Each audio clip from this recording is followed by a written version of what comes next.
Ce colloque a souhaité également élargir la réflexion pour appréhender ce que la captivité des animaux révélait finalement de notre société. Et pour y répondre, on a la chance d'avoir Astrid Guillaume.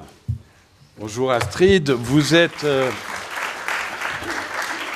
Attendez, vous allez voir ce que vous applaudissez. Sémioticienne. Voilà, tout le monde ne sait pas ce que c'est, alors je précise, c'est l'étude des signes et des symboles, plus particulièrement. Vous êtes maître de conférence à la Sorbonne Université, vous êtes coprésidente de la Société française de zoosémiotique et membre du comité scientifique de la Fondation Droit Animal, Éthique et Sciences. Vous allez nous éclairer, je vous en remercie.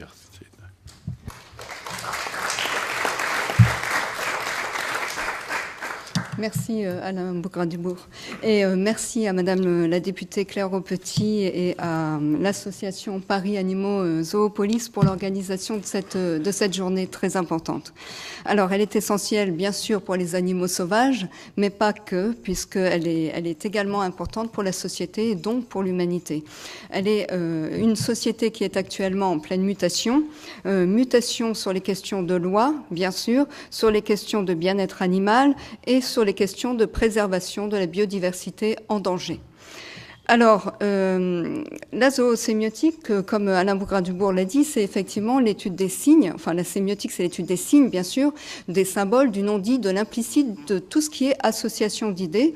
Donc, quand on parle de zoosémiotique, c'est tout ce qui va être langage des animaux, les zoolangages, éventuellement les signes sonores, non sonores que peuvent émettre les animaux.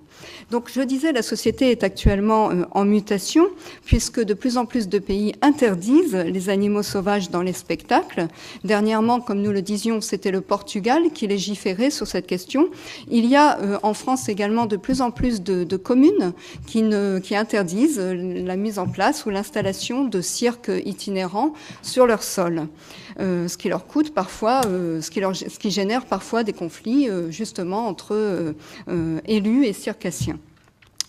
Derrière spectacle, on pense aujourd'hui surtout au cirque, mais il y a aussi toute la question des delphinariums, des parcs zoologiques qui font aussi éventuellement des spectacles avec des animaux sauvages et non sauvages, enfin disons domestiques entre guillemets. Moi aujourd'hui je vais m'intéresser exclusivement au cirque puisque Christine Grandjean est là pour nous parler et elle le fait toujours très bien des cétacés et des delphinariums.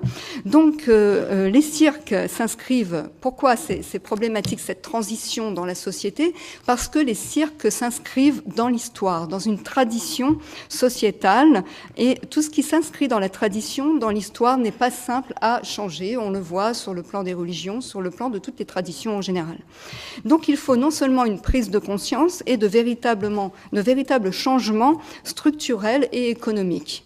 Et ça, c'est pas simple à opérer.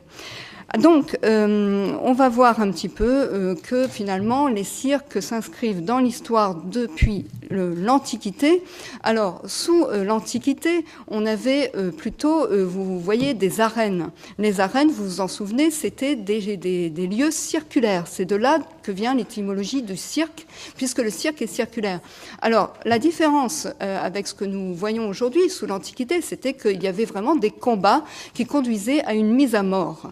C'était des combats entre humains et animaux. Alors, les humains comme les animaux pouvaient mourir souvent les humains pouvaient être dévorés par les fauves et réciproquement, des gladiateurs pouvaient tuer des fauves. Alors, on n'est pas dans le spectacle, si ce n'est dans les jeux du cirque, et les Romains étaient friands de voir ce type de spectacle. Donc, c'est là qu'on voit au niveau définition que derrière spectacle, on peut mettre beaucoup de choses. Et que les choses évoluent ou non avec le temps. Au Moyen-Âge, la particularité du Moyen-Âge, c'est qu'on trouve des animaux qui sont saltimbanques, ambulants. Alors, en particulier, les montreurs d'ours, ils vont aller de village en village et faire des petits spectacles. Alors, ce qu'on appelle encore une fois ici spectacle, il faudra évidemment le relativiser. Après le Moyen-Âge, et je dirais ce que l'on appelle les temps modernes, même s'ils n'ont rien de moderne après le Moyen-Âge, mais c'est la définition qu'on leur donne, on va jusqu'au XIXe siècle avoir deux types de configurations. Tout d'abord, les cirques, donc des cirques comme on les connaît aujourd'hui, c'est vraiment la mise en place de cirques fixes ou ambulants. Vous reconnaissez le cirque d'hiver, dont je vais reparler peu après, et puis des ménageries ambulantes. Alors la différence entre les cirques qui sont vraiment à l'identique de ce que nous avons aujourd'hui, et les ménageries ambulantes qui naissent au XVIIIe siècle, c'est que les ménageries ambulantes, elles présentent des animaux exotiques et sauvages, puisque ça va en parallèle avec les découvertes de nouvelles contrées, de nouveaux pays.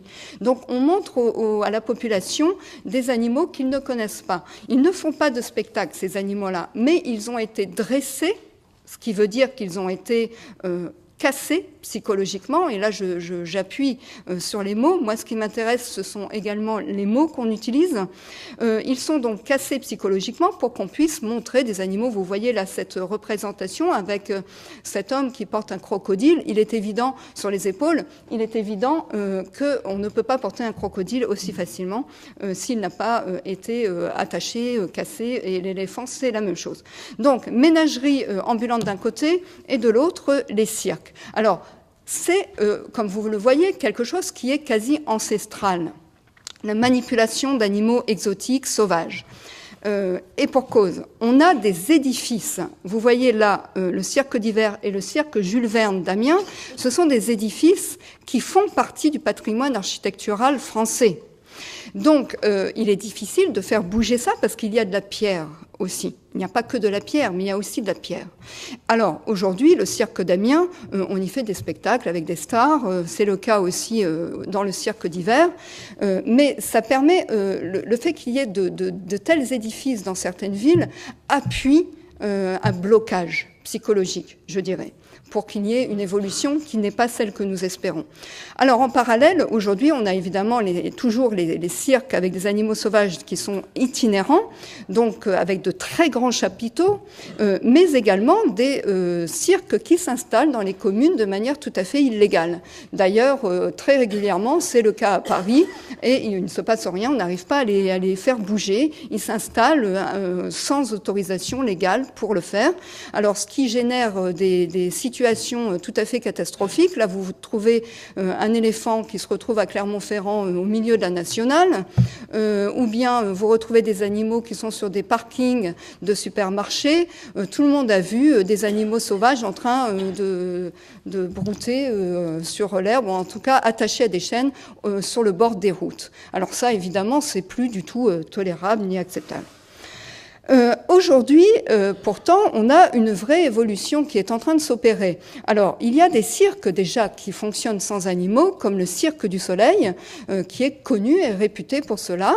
Et puis, il y a des cirques qui ont renoncé aux animaux sauvages. C'est le cas du cirque Joseph Bouglione. Donc, ils sont présents aujourd'hui, ils en parleront eux-mêmes beaucoup mieux que moi. Mais en tout cas, vous voyez que nous assistons à une véritable transition sociétale. Donc, moi, j'ai déteste les conflits binaires. Il n'y a pas que des approches manichéennes dans la vie. Il y a des gens qui doivent pouvoir se parler. J'avais décidé avec mon collègue coprésident de la Société française de zoosémiotique de fêter les 250 ans du cirque avec Histoire, Présent, Futur. Nous avions invité tous les partis. André-Joseph Bouglione avait accepté de venir et je l'en remercie. La partie opposée a refusé. Donc, si on ne peut pas dialoguer, déjà, ça commence assez mal. Il faut le reconnaître d'un point de vue scientifique. C'est un souci. Alors, les sémioticiens, ils sont connus pour s'intéresser aux mots, aux non-dits, à ce qu'ils impliquent, et puis aux images. On retrouve beaucoup de sémiotique, par exemple, dans la communication pour l'étude des publicités. Donc il y a des mots derrière les mots, MAUX, MOTS, et il y a des images qui posent question, qui posent débat. Dans les cirques, il y a plusieurs lieux, enfin il y a plusieurs mots et plusieurs endroits qui font mal. À savoir, déjà, le cercle de la piste. Faire tourner un animal constamment n'est pas bon. On n'en parle pas, mais être dans un cercle, sur une piste, ça tourne. Essayez de le faire, vous verrez ce qui vous arrivera. Les cerceaux de feu sont un problème. Le bruit, la lumière, la foule. La foule, je vous rappelle que pour les fauves, nous sommes leur beefsteak. C'est-à-dire que c'est pas tellement l'odeur des autres, c'est aussi l'odeur des humains qui entourent et nous sommes potentiellement leur proie. Donc la douleur psychologique est également là pour un fauve. Ensuite, bien sûr, la captivité, mes collègues en parleront, les stéréotypies et l'ankus. L'ankus, j'y reviendrai, c'est l'objet qui sert à casser psychologiquement un éléphant. Le fouet, bien sûr, et le dressage que personnellement j'appelle cassage psychologique. Donc regardez les affiches et puis ce que nous enseignons aux enfants, ce qui est très intéressant, j'y reviendrai. Alors, les images en question, regardez un petit peu toutes ces affiches, très très longtemps, mais je dirais depuis le XVIIIe siècle, nous voyons ce type d'affiches. Alors, ces affiches, elles ont été quasi omniprésentes, je dirais, jusqu'à cette année, où il y a eu un revirement, mais ce que nous voyons sur ces affiches, c'est prioritairement les fauves, et ils sont dans une mimique d'agressivité, mais si vous regardez les quelques humains qui accompagnent ces fauves, vous verrez que les humains rigolent. Donc l'association d'idées, c'est un animal sauvage qui rit.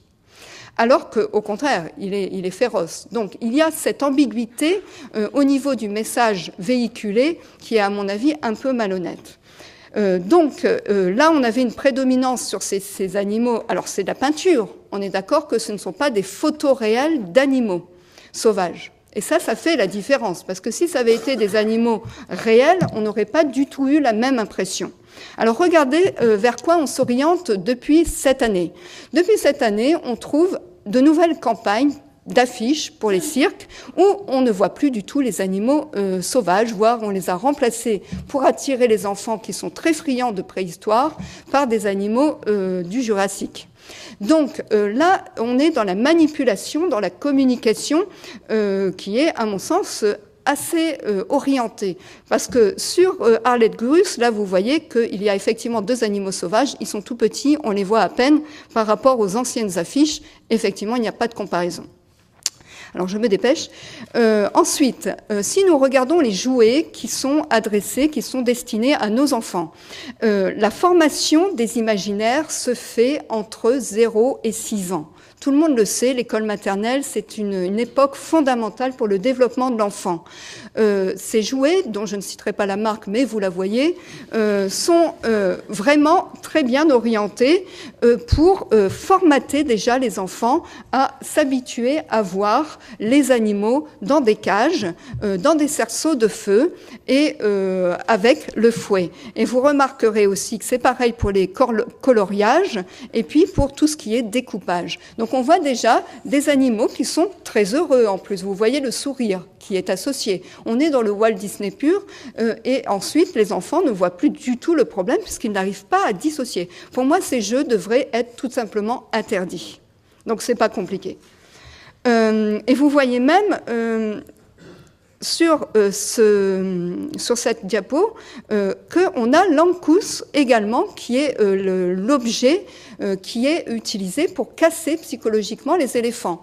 Donc même dans ce jeu, très fidèle à la réalité finalement, on apprend l'enfant à ce que ce soit tout à fait normal et on banalise le message, on banalise cette réalité qui est une torture.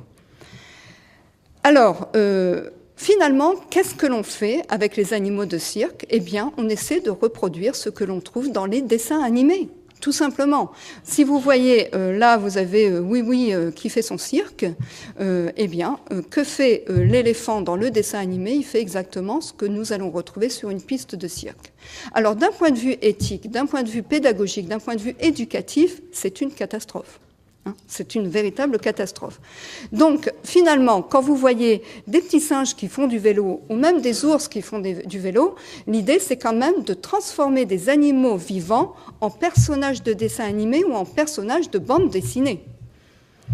Et ça, c'est, mes collègues scientifiques l'ont bien dit, c'est une souffrance physiologique. Le corps d'un animal, quel qu'il soit, n'est pas adapté à faire ce type d'exercice.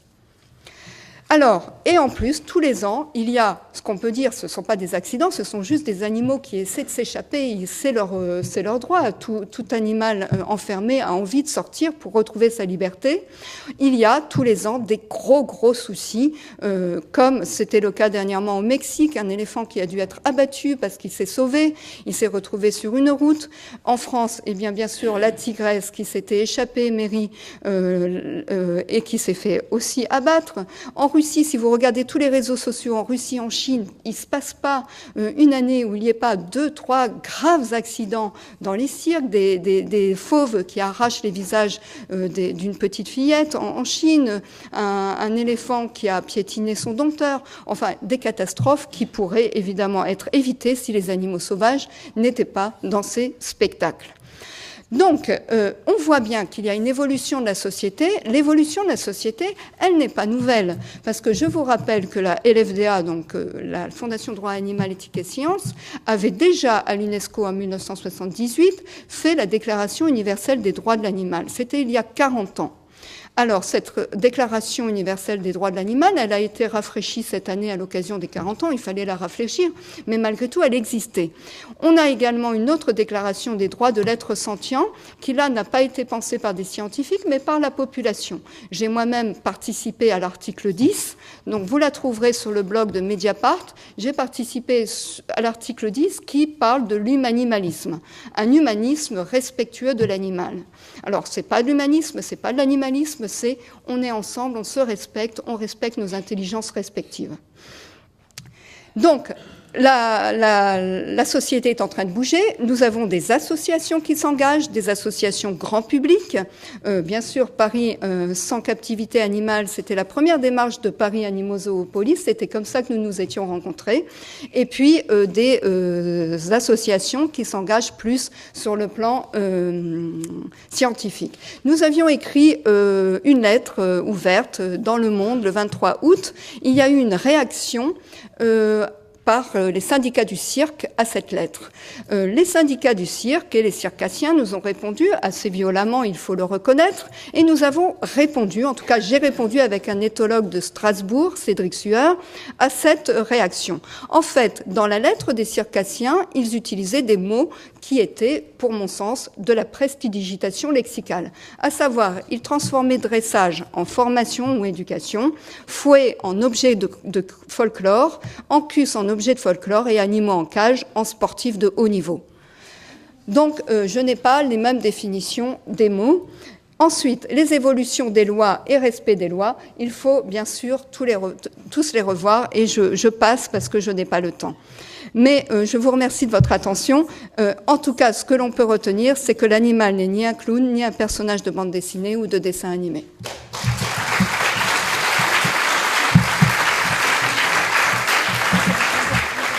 Merci Astrid. Je suis désolé de vous demander de resserrer, mais vous reprendrez la parole sûrement dans un instant. C'est pour permettre qu'il y ait un échange avec la salle.